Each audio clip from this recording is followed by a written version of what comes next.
গভীর রাতে অনেকটা উৎকণ্ঠা আবার স্বস্তি দুই দিক মিলিয়ে ঠিক একটা মিশ্র অনুভূতির মধ্যে আপনাদের সাথে এই আমাদের তাৎক্ষণিক আয়োজন আপনাদের প্রিয় মুখ আমাদের একটা আলোচক মেজর আতরুজ্জামান রঞ্জন রাজনৈতিক বিশ্লেষক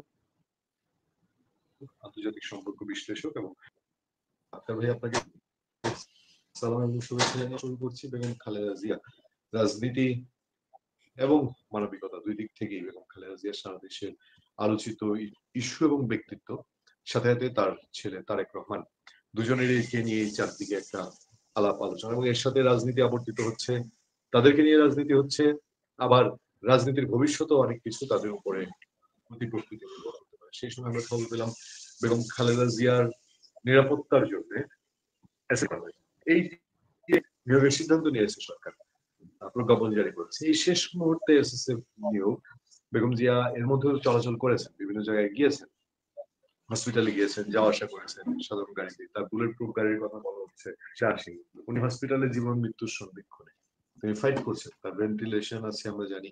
সেই অবস্থায় আপনি কি মনে করছেন যে হঠাৎ কোন পক্ষ থ্রেট বেগম জিয়ার জন্য, বা আমরা বলছি জিয়া পরিবার, আমাদের হেডলাইন ঠিক করেছি আমরা যে আপনি দেখতেই পাচ্ছেন যে কোনো বিশেষ সংস্থার নিশানায় জিয়া পরিবার টার্গেট, হঠাৎ খালেদা জিয়ার জন্য এসএসএফ মোতায়েন, কি ঘটছে? টাইপিং মিস্ট্রেসে মোতায়েন বানানটা ভুল আছে, আমরা নিশ্চয়ই এটা ঠিক করে নিব। কি ঘটছে, কি ঘটতে যাচ্ছে? হঠাৎ একটু গোমর গোমর ভাব কেন? বেগম জিয়ার এরকম হসপিটালে এত ক্রিটিক্যাল, বিএনপি বলছে তার সিচুয়েশন, শারীরিক অবস্থা ক্রিটিক্যাল। ক্রিটিক্যালি একটা মানুষকে হসপিটালে, বহু গল্প আছে পৃথিবীতে, রাজনৈতিক ব্যক্তিদের গল্প আছে, এমন কি সিচুয়েশন যে সেফ লাগছে? আর জিয়া পরিবার এর কথা, তার কথা, এই শক্তি সেই শক্তি, সেই এজেন্সি, জিয়া পরিবার কি আসলে কোনো টার্গেট? কাদের সেই টার্গেট? মেজর আখতারুজ্জামান রঞ্জন। ধন্যবাদ পুনিয়া। আসসালামু আলাইকুম। গভীর রাতে তুমি আমাকে আবার স্মরণ করেছো, তোমার এই কথা এখানে কথা বলা শুরু করে দিয়েছো, জানাই। সবাইকে আমার সালাম, আসসালামু আলাইকুম। যে যেখানে আছেন, যে অবস্থা আছেন, যদি সজাগ থাকেন, ভালো থাকেন, দেশমাতা খালেদা জিয়ার জন্য দোয়া করবেন। উনি এখন দোয়া ছাড়া আমাদের কিছু দেওয়ার নাই, উনি যাওয়ার পথে। অফিসিয়ালি হয়তো এখন যাওয়ার কথা বলা হয় নাই, বাট আমরা আনঅফিসিয়ালি যা বুঝতে পারতেছি যে আমরা হয়তো খুব তাড়াতাড়ি একটা হৃদয় বিদারক সংবাদ আমরা পেতে যাচ্ছি। তুমি এখানে একটা জিনিস বলেছো, এটা পুরো হাস্যকর। দেশমাতা খালেদা জিয়ার এখন নিরাপত্তা কি? নিরাপত্তা মানুষ কেন দেওয়া হয়? এটা কি দেশমাতা খালেদা জিয়াকে বিশেষ গুরুত্বপূর্ণ ব্যক্তি ঘোষণা করা হইলো, না এবার কেয়ার হাসপাতালটাকে বিশেষ গুরুত্বপূর্ণ ঘোষণা করা? এখানে বিশেষ গুরুত্বপূর্ণ ব্যক্তিকে তো হিসাবে ট্রিট করবে তার জানমালের নিরাপত্তার জন্য। একটি মানুষেরকে জীবন রক্ষা করার জন্য তাকে বিশেষ গুরুত্বপূর্ণ ব্যক্তি বললে পরে সে অস্ত্রধারী পাহারাদার পাবে, যাদেরকে ভেদ করে কেউ তাকে হত্যা করতে পারবে না, তা ক্ষতিগ্রস্ত করতে পারবে না। কিন্তু আজকে তিনি যেভাবে মৃত্যুর দিকে এগিয়ে যাচ্ছেন, সেখানে কি কোনো অস্ত্রধারী আসবে?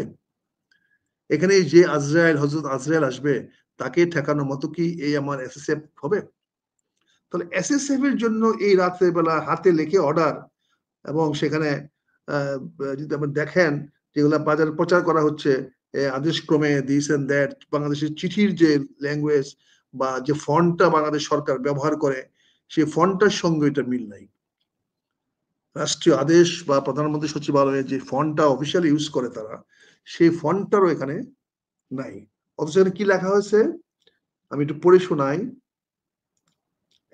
এসআরও নম্বর 457, আইন/225, সরকার বিশেষ নিরাপত্তা বাহিনী, স্পেশাল সিকিউরিটি ফোর্স আইন 2021 এর ধারা 2 ক এর প্রদত্ত ক্ষমতা বলে গণপ্রজাতন্ত্রী বাংলাদেশ সরকারের সাবেক প্রধানমন্ত্রী বেগম খালেদা জিয়াকে অতি গুরুত্বপূর্ণ ব্যক্তি হিসাবে ঘোষণা করিল।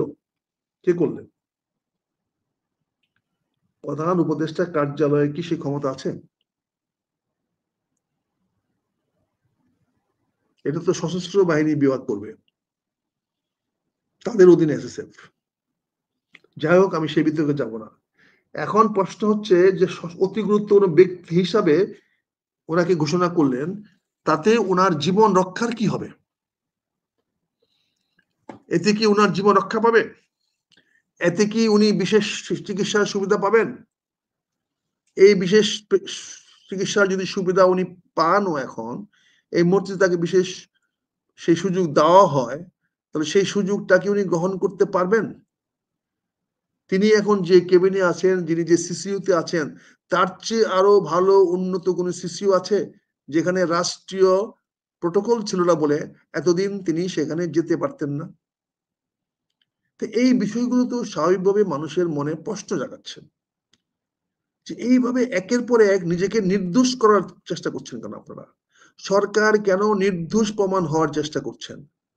তার মানে কি অতিভুক্তি চোরের লক্ষণ যে কথাটা মানুষ বলে, এটাই কি বাস্তব হতে চলেছে? এটা বাংলাদেশে একটা শ্রুতি আছে যে অতিভক্তি চোরের লক্ষণ।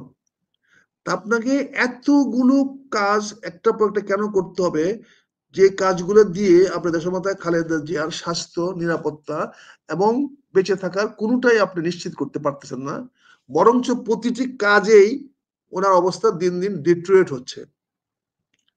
আপনি একটি সরকার সময় মতো সিদ্ধান্ত নিতে পারেন নাই, এই ব্যর্থতার দায়টা আপনি কিভাবে ঠেকাবেন?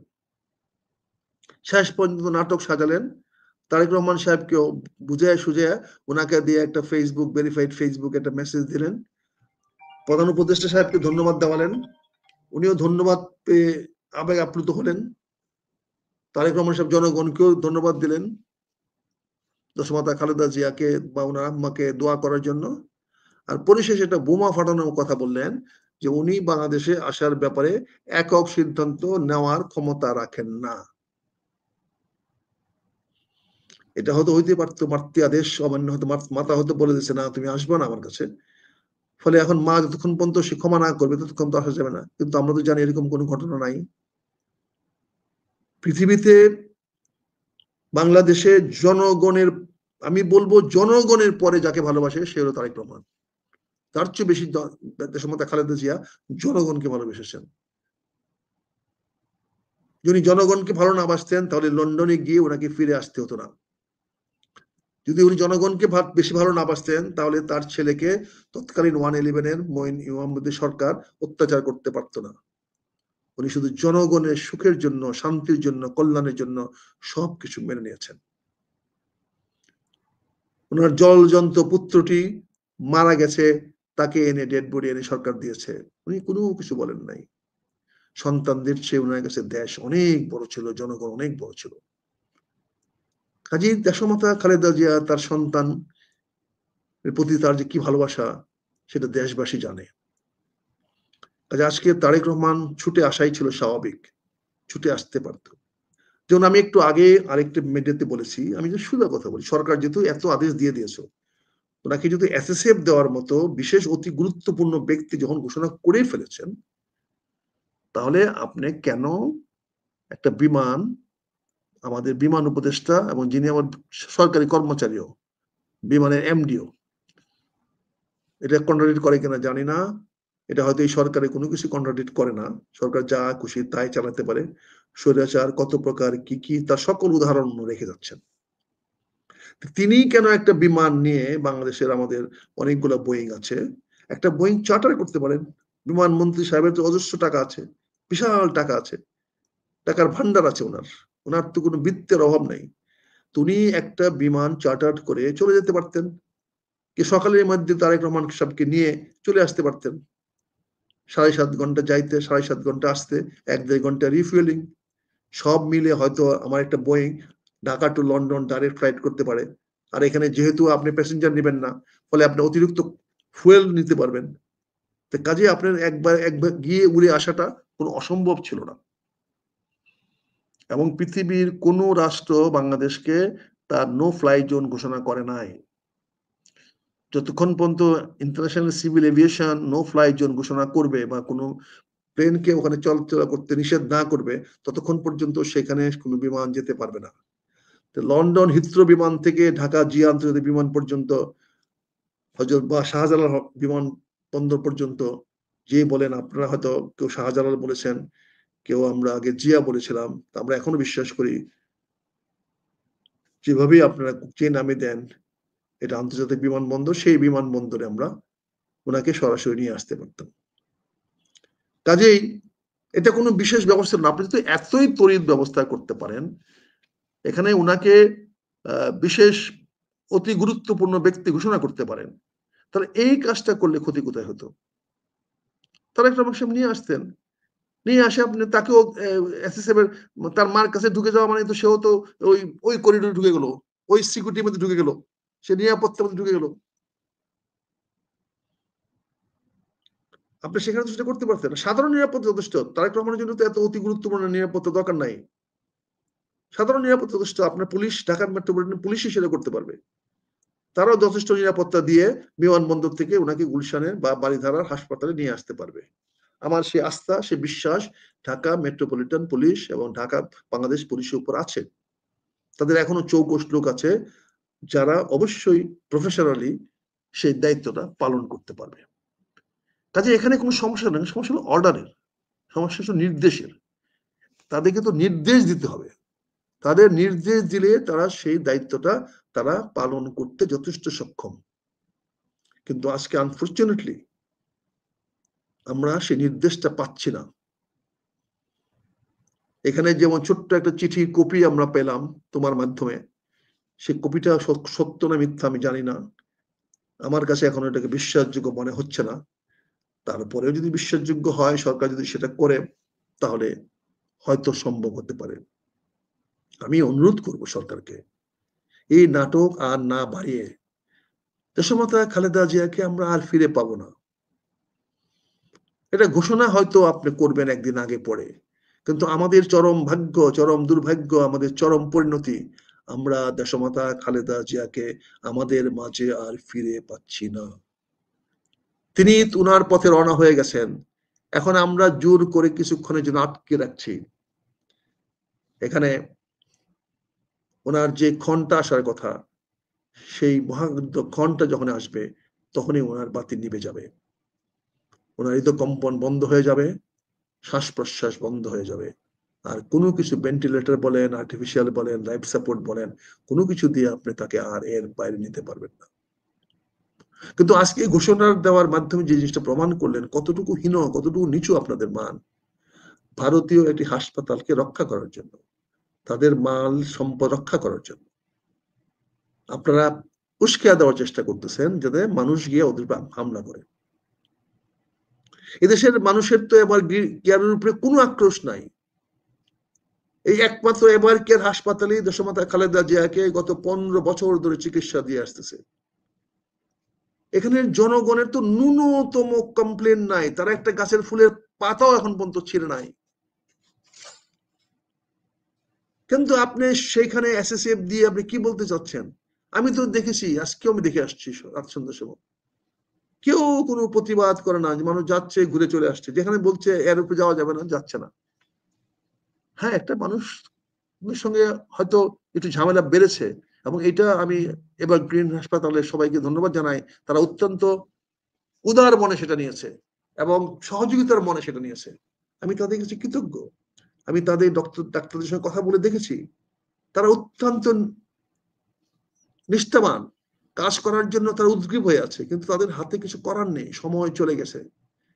আর যেটুকু সময় আছে, এইটুকু সময়কে ধরে রাখার মতো ক্ষমতা তাদের হাতে আর নাই।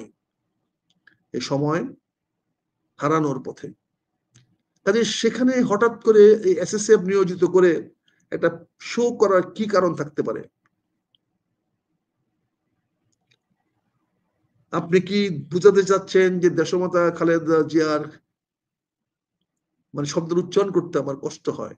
তো বলছি যে উনি চলে যাওয়ার পরে কি আপনি মনে করছেন ওনারকে নিয়ে কোনো বিতর্ক সৃষ্টি হবে? ওনার তো এমন কোনো সম্পত্তি রেখে যায় নাই, উনি তো এমন কোনো সম্পত্তির ভাগিদার রেখে যায় নাই যে সম্পত্তির ভাগিদারের জন্য এখানে যুদ্ধ হতে পারে। উনি তো ক্ষমতাসীন কোনো ব্যক্তি নন যে তার ক্ষমতা ছিনিয়ে নেওয়ার জন্য এখানে যুদ্ধ হতে পারে।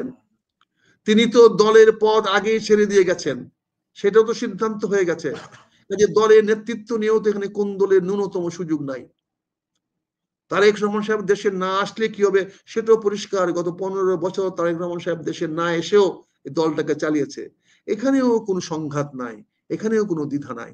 তাহলে আপনি কি কারণে, কি সংকট চিন্তা করে, কি আগুন লাগাই দেওয়ার জন্য, বাংলাদেশে কোন আগুনে পোড়ানোর জন্য, লঙ্কা কাণ্ড করানোর জন্য আপনি এই এসএসএফ কে আজকে মাঠে নিয়ে আসলেন? এই এসএসএফ বা যে কোনো এসএসএফ হোক, এসএসএফ এর দায়িত্ব তো এটা না। এই সামরিক বাহিনীকেও আপনি এর মধ্যে লাগিয়ে দিলেন কেন? তাদেরকেও আজকে ইনভলভ করে ফেললেন কেন? তার মানে আপনি পুরা জিনিসটাকে মনে হচ্ছে হনুমানের সেই লেজে লাগানো আগুনের মতো। আপনি হনুমানের লেজে আগুন লাগিয়ে ছেড়ে দিয়েছেন, এখন সে সারা ঢাকা শহরকে পুড়ে ছারকার করে দেবে। আপনি চাচ্ছেন বাংলাদেশে একটা কোন্দল হোক, সংঘর্ষ হোক, সংঘাত হোক, সংঘর্ষ হোক, আপনি তাই চাচ্ছেন মনে হয়। আপনার মিডিয়াটা তো পুরো আপনার কন্ট্রোলে, এই সরকারের কন্ট্রোলে সম্পূর্ণ মিডিয়া। এই মিডিয়া সরকারের ইচ্ছার বাইরে একটি শব্দ কথা বলতে পারবে না। আজকে যদি এই ইউটিউব না থাকতো, এই সোশ্যাল মিডিয়া না থাকতো, তাহলে তো আমরা কথাই বলতে পারতাম না, জনগণ কিছু জানতে পারতো না। বাংলাদেশে কি হচ্ছে না হচ্ছে জাতীয় টেলিভিশন পত্র পত্রিকা পড়ে বাংলাদেশের জনগণ কিছুই জানতে পারতো না। এই যে মুক্ত হাওয়া, যে মুক্ত প্রবাহ চলতেছে, এই যে ইউটিউব বলেন, ফেসবুক বলেন, এক্স হ্যান্ডেল বলেন, তারপরে বিভিন্ন মাধ্যমগুলো কাজ করতেছে, they are doing fabulous marvellous job for Bangladesh. না হলে আমরা কোনো তথ্য পাইতাম না। আজকে গ্রামাঞ্চলে এই যে রাত্রে 12টা বাজে এখনো গ্রামের মানুষ আমাদের কথা শুনতেছে, এখনো পূর্ণিয়ার খোঁজ খুলে মানুষ বসে আছে, চায়ের দোকানে বসে আছে, দেখতেছে। এটা কেন? আমার একটা প্রশ্ন আছে। এরা আসতেছে, এদের আস্থা এবং বিশ্বাস হলো এই মিডিয়ার উপরে, সরকারি মিডিয়ার, মেইন মিডিয়ার উপরে তাদের কোনো আস্থা নাই। এখন সরি আমি একটু ইন্টারাপ্ট করলাম, বলেন প্লিজ। আমার একটা ছোট প্রশ্ন আছে, মানে আমি আরো একটু ক্লিয়ার হতে চাই। সেটা হলো, দর্শকও প্রশ্ন করছেন যে এই মুহূর্তে এসএসএফ দিয়ে কি হবে। সত্যিকার অর্থে আপনিও সেই প্রসঙ্গ তুলেছেন। বেগম খালেদা জিয়া এবং তারেক রহমান, এসএসএফ দিয়ে যদি বেগম খালেদা জিয়ার নিরাপত্তা এখন দিতে হয়, তারেক রহমানের উপরে যেই থ্রেটই আসুক, যে থ্রেটই থাকুক না কেন, বাংলাদেশে যদি এসএসএফ নিরাপত্তা একটা মানুষের থাকে, তাহলে কি এমন কোন শক্তি যে আমাদের বাংলাদেশের সর্বোচ্চ নিরাপত্তা ব্যবস্থার চেয়েও শক্তি বেশি, যে তিনি তারেক রহমান দেশে আসলে তাকে সেফ রাখা যাবে না? এই প্রশ্ন উঠতে পারে না তাহলে স্বাভাবিকভাবে? এবং আপনি খেয়াল করে দেখবেন যে সরকারের দুইজন উপদেষ্টা যে বললেন, একজন তো ট্রাভেল পাস দিয়ে দিচ্ছেন, আরেকজন বললেন যে এই বিষয়ে কথা বলবেন না, এটা কুরুচিপূর্ণ, মানে মা ছেলের বিষয়। কিন্তু মূলে যেখানে হাত দেয়া, যে তারেক রহমান সাহেবকে যে ইনফরমেশন গুলো দেওয়া হয়েছে, এগুলো কি সরকারের মাধ্যমে দেওয়া হয়েছে, বা সরকার জানে কিনা? জানে নিশ্চয়ই, আর নাহলে এসএসএফ বেগম জিয়ার জন্য দিচ্ছেন। তারেক রহমানের নিরাপত্তা কি সেভাবে দেওয়া সম্ভব ছিল না? তাহলে এইটুক এনশিওর কমপ্লেন্ট করতে পারে না, এই ব্যাপারটা কি সেরকম না? সরাসরি যদি উত্তর দেই, আপনার প্রশ্নের মধ্যে আপনি উত্তর দিয়ে দিয়েছেন। হ্যাঁ, এটা সকল দায়িত্ব সরকারের। এখানে সফলতা যেমন কৃতিত্ব সরকারের, এখানে ব্যর্থতারও শতভাগ দায় সরকারের। একটা রাষ্ট্র সরকারের সফলতা ব্যর্থতা অনুযায়ী সামনে দিয়ে এগিয়ে যায়। আমাদের এই এসএসএফরা কিন্তু অতীতেও কোন রাষ্ট্রপ্রধান থেকে বাঁচাতে পারে নাই। এসএসএফদের সামনে কিন্তু রাষ্ট্রপতিদেরকে গ্রেফতার করে নেওয়া হয়েছে। এসএফদের সামনে থেকেও কিন্তু দেশের প্রধানমন্ত্রীকে পালিয়ে যেতে হয়েছে। কাজে এসএসএফ দিলেই যে নিরাপত্তা নিশ্চিন্ত হয়ে যাবে তা তো কিছু না। কারণ এসএসএফ দেওয়াটা এটা একটা মানে অত্যন্ত হাস্যকর কাজ করা হয়েছে। এসএসএফ এর মান সম্মান ভুলণ্ডিত করার চেষ্টা করা হচ্ছে। এখন এসএসএফ বেচারা কালকে কি করবে দেখা যাবে। এই যে আমি ডেলি হাসপাতাল, কাদের টার্গেটে জিয়া পরিবার রয়েছে? আমি হয়তো ডেলি হাসপাতালে যাবো না, কারণ এসএসএফ এর সঙ্গে আমি সংঘাতে জড়াবো না। একটা মিনিট আমাকে সময় দিবেন, একটা মিনিট। বাবু আমি একটা টক শোতে 10 মিনিট পরে করি।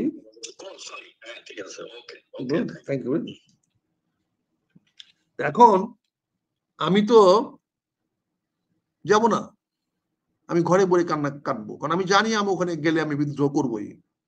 আমি জানি আমি ওখানে গেলে খালেদা জিয়ার আমার চেয়ে আপন আর কেউ নাই, যে আমাকে বাধা দেওয়ার মতো লোক। বিএনপির একটি লোক যদি যেতে পারে, একজন যদি যেতে পারে, তাহলে সবার আগে আমাকে যেতে হবে। অতীতে কেউ দেশমাতা খালেদা জিয়ার জীবন রক্ষা করে নাই, কেউ দেশমাতা খালেদা জিয়ার বাড়ি পাহারা দেয় নাই, কেউ তার সন্তানের পাহারা দেয় নাই।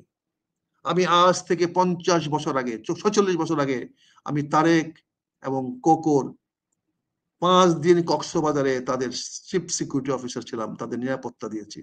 আজকে না ভাই, 1976 সনের বাংলাদেশের প্রথম এক্সপোর্ট ফেয়ার হয়েছিল কক্সবাজারে, জেনারেল জিয়া সেখানে গিয়েছিলেন।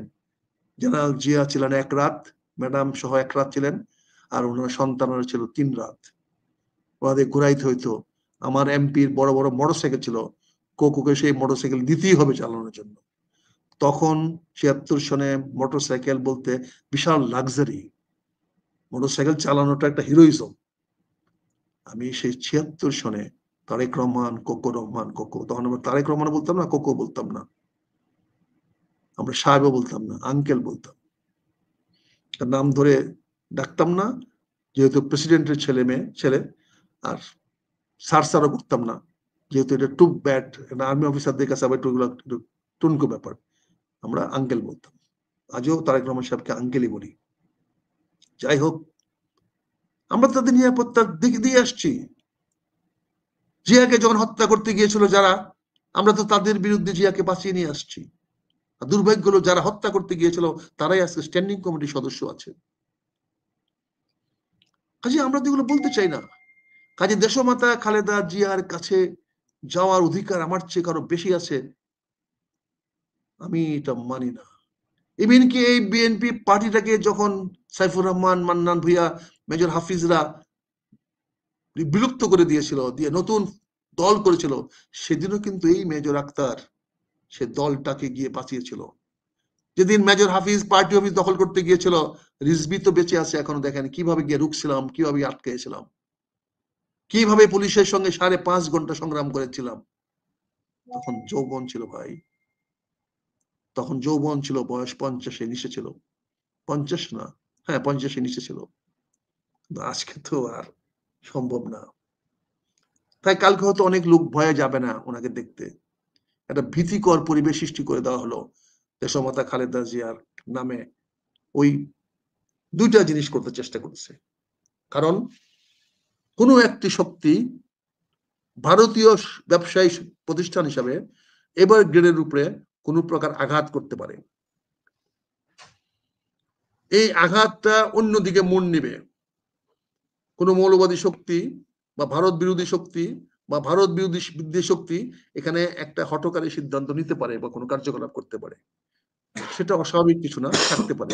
সেটাকে প্রোটেকশন দেওয়ার জন্য হয়তো প্রাথমিকভাবে একটা ইনার কোর, অর্থাৎ হাসপাতাল বিল্ডিংটাকে প্রোটেক্ট করার জন্য এসএসএফ কে দেওয়া হচ্ছে। কালকে থেকে হয়তো ওখানে পেশেন্টও কমিয়ে দেওয়া হবে, পেশেন্টের ভর্তি কমিয়ে দেওয়া হবে, পুরনো পেশেন্টদেরকে ডিসচার্জ করে দেওয়া হবে, তাদের ব্যবসা বেশ কিছুদিন ক্ষতি হবে। তবে এভারগ্রিন যেহেতু একটা এস্টাবলিশ কোম্পানি, সেখানে তারা টিকে থাকতে পারবে। এবং এটা জানেন তো যে এভারগ্রিন হাসপাতালের কিন্তু আমাদের টিপু মুন্সিও একজন ডাইরেক্টর, যে মন্ত্রী সাহেব এখন জেলখানে আছেন। যদি অনেকে বলে তারা সম্পদ বিক্রি করে দিয়েছে, এটা যখন আগে ছিল ওই ভারতীয় হাসপাতাল, তখন এগুলো জাস্ট আই ওয়াশ, চেঞ্জ করা হয়েছে। যাই হোক, এবার গ্রিনি হোক আর আগের হাসপাতালের নামই হোক, আমার সে কথা নয়, কিন্তু অ্যাপোলো হাসপাতাল যাই বলেন, কাজে সেটা বড় কথা নয়। বড় কথা তো কালকে যদি তারা যেভাবে লঙ্কা কাণ্ড বাঁধাতে চাচ্ছে, তাতে তো বসুন্ধরা আন্ডার থ্রেট। আপনার চিন্তা করেন, বসুন্ধরা খোলা মাঠে যদি সারা সব দিক থেকে বাংলাদেশে মানুষকে মানে ধাবিত করে নিয়ে আসা হয়, তখন কি পরিবেশ সৃষ্টি হবে। এখানে কেন জানি কেউ একটা বড় গেম খেলতে চাচ্ছে। কিন্তু ভাই, বড় গেম খেলে লাভটা কি হবে? ডক্টর ইউনূস স্যার আপনার পক্ষে ফেব্রুয়ারি মাসের প্রথম সপ্তাহ পরে ক্ষমতায় থাকতে পারবেন না। এটাকে আমার বেয়াদবি নিয়েন না, এটা আপনার প্রতি আমার বিদ্রোহ হিসেবে নিয়েন না, এটা আপনার সঙ্গে আমার বিরোধিতার জন্য নিয়েন না। এটা বাংলাদেশের বর্তমান রাজনৈতিক প্রেক্ষাপট। এই প্রেক্ষাপটে আপনাকে ক্ষমতায় রেখে অনেক রাজনৈতিক পক্ষ সুখকর অবস্থায় থাকবে না। এখানে আওয়ামী লীগের পতনের পরে, রাজনীতি শূন্য হয়ে যাওয়ার পরে বিএনপির যে অবস্থান সৃষ্টি হয়েছিল ক্ষমতায় একচ্ছত্র ক্ষমতায় যাওয়ার, গত এই 1 বছরের ডিলে করার কারণে বিএনপি অনেকটা ব্যাকফুটে চলে গেছে। তাদের কিছু নেতা কর্মীদের খাই অভ্যস্তার কারণে। আজকে আমি একজন নেতার মুখের উপরে বলে দিয়েছি, তোমাদের মতো লুটেরা তো আমরা হইতে পারি নাই, কাজে আমাদেরকে নিয়ে তোমরা রাজনীতি করবে কেন, আমাদেরকে তোমরা নমিনেশন দিবা কেন?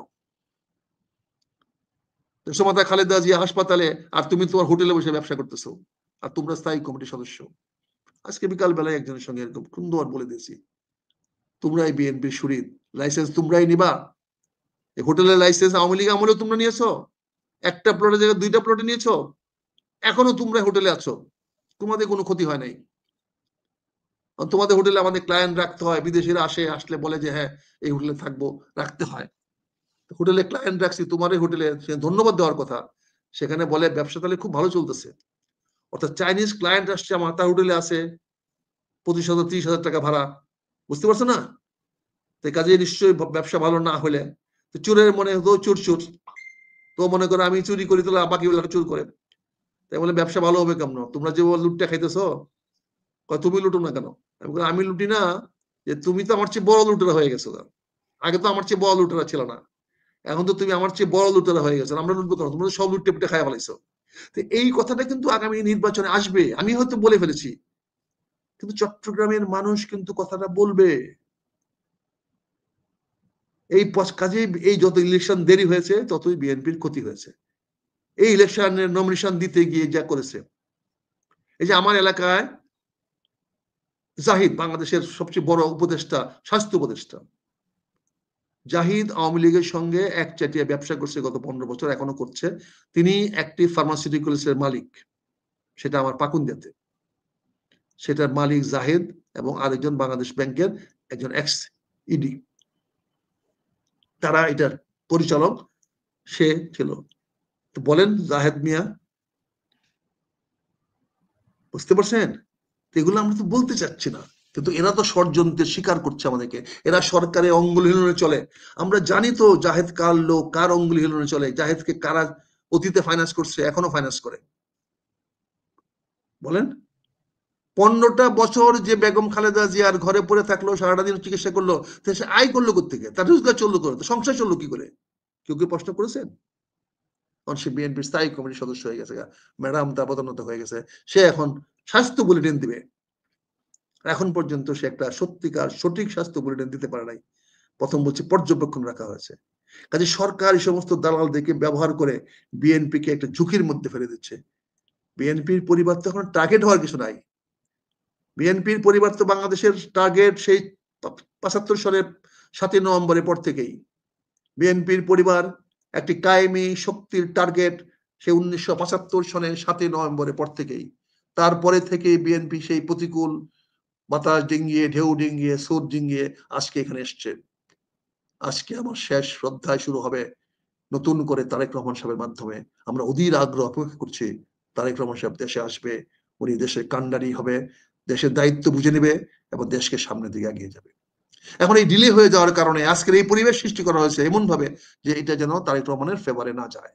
এখন অনেকে বলতেছেন, কিন্তু ভাই, আমার জামাতের ভাইদেরকে বলি, ইতিমধ্যে আপনাদের গত 7 দিনের অনেক স্টেটমেন্ট কিন্তু বেফাস হয়ে গেছে। অনেক বক্তব্য কিন্তু মানুষের মধ্যে বিরূপ প্রতিক্রিয়া সৃষ্টি করেছে। ইতিমধ্যে কিন্তু আপনাদের লোকেরা পাকিস্তান জিন্দাবাদ স্লোগান দিয়ে দিয়েছে। গত রাত্রে সন্দ্বীপে পাকিস্তান জিন্দাবাদ স্লোগান দিয়ে দিয়েছে। এটা কিন্তু আপনাদের পক্ষে যাচ্ছে না। এখন যদি নির্বাচনের তারিখ আরো দেরি হয়, তাহলে দেশে কিন্তু একটা ত্রিমুখী যুদ্ধ আবার শুরু হয়ে যাবে।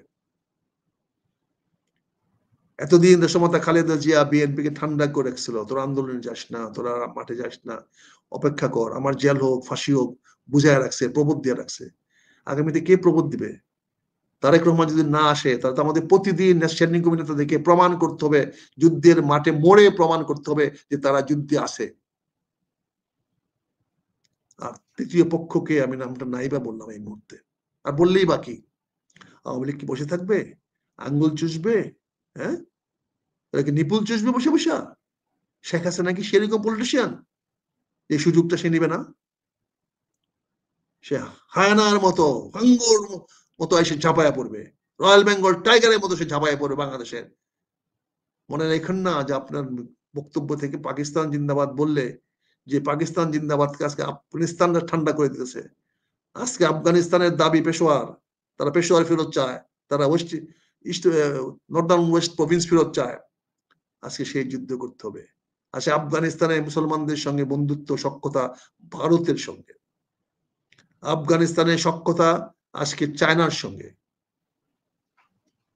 আর আমেরিকানদের সঙ্গে বিরোধিতা করলে তাদের কিছু আসে যায় না। আর আমেরিকানরা আর কোনোদিন আফগানিস্তানকে আর খুঁজাবে না। তারা এখন রাস্তা পেয়ে গেছে কেমনে কি করতে হবে। কাজেই তুমি আজকে গভীর রাতে যে কথা তুলে আনছো, এটা গভীর সংকট। আমি ডক্টর ইউনূস সাহেবকে বলবো, স্যার, এই খেলা খেলার বয়স আপনার নাই। আপনাকে নিয়ে যারাই খেলা খেলতেছে তারা আপনার স্বার্থে খেলতেছে না,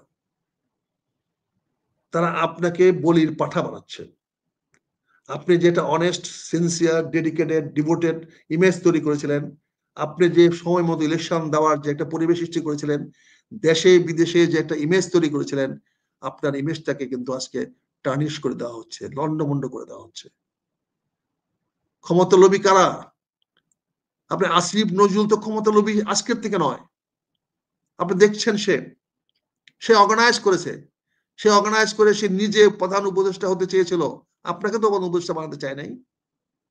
সো আসিফ নজরুলকে যদি কেউ জিজ্ঞাসা করতো প্রধান উপদেষ্টা কে হবে, তাহলে আসিফ নজরুলই হতেন।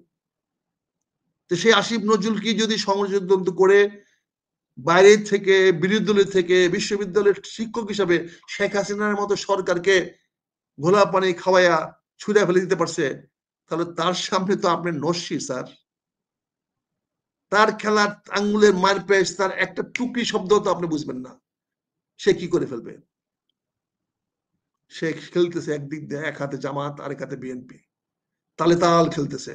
আর আপনাকে দিয়ে খেলাচ্ছে আওয়ামী লীগ, আপনাকে দিয়ে বলাচ্ছে অন্তর্মুখী নির্বাচনে ওনার ইচ্ছা, আপনাকে দিয়ে বলাচ্ছে অন্তর্মুখী নির্বাচন।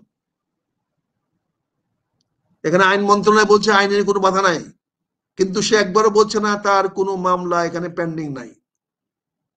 আইনের বাধা নেই সবাই জানে, আসবে, অ্যারেস্ট হবে, জামিন দিবে, ফুরাই গেল। আইনের বাধা কি? তা তো ফাঁসি কার্যকরী হবে না। কাজে এই সমস্ত কথার মারপেচ দিয়ে কাকে বোঝাতে চান? আর আমরা তো এখন বসে আছি, ডক্টর ইউনূসের মধ্যে এত বাঁচার ইচ্ছা নাই, এখন বসে আছি যে একটা গুলি খায়া মরতে পারি কিনা।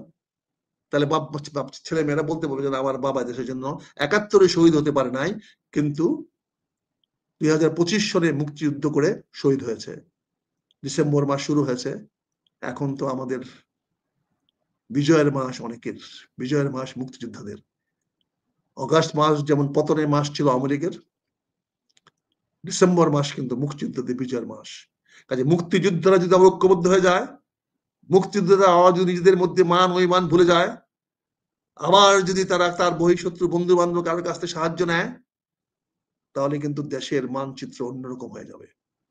ডক্টর ইউনূস স্যার, আমি বিনয়ের সঙ্গে আপনাকে বলছি, বিনীতভাবে বলছি, আমি একজন ব্যক্তি হিসেবে বলছি, আমি কোনো রাজনীতি প্রতিষ্ঠান নই, আমি কোনো রাজনৈতিক দলের ধামাচাপা কথা বলছি না, আমি কোনো ক্ষমতার লোভে বলছি না, আমি আপনার কাছে কোনো চেয়ার ব্যবসা কোনো কিছু পাওয়ার জন্য বলছি না, বরং এইগুলা বলে বলে আমি ক্ষতিগ্রস্ত হচ্ছি।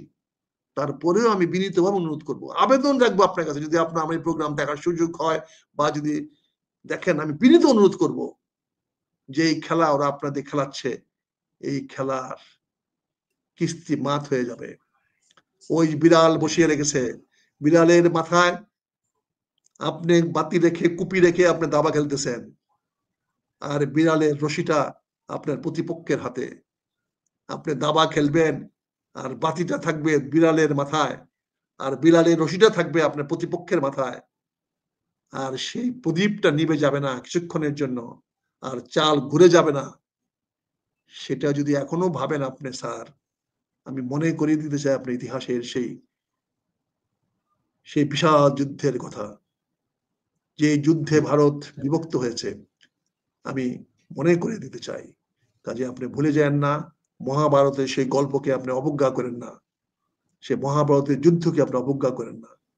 ওখানে ওই ষড়যন্ত্রই কাজ করেছিল। আজকে বাংলার মাটিতে আবার নতুন করে ষড়যন্ত্র হচ্ছে।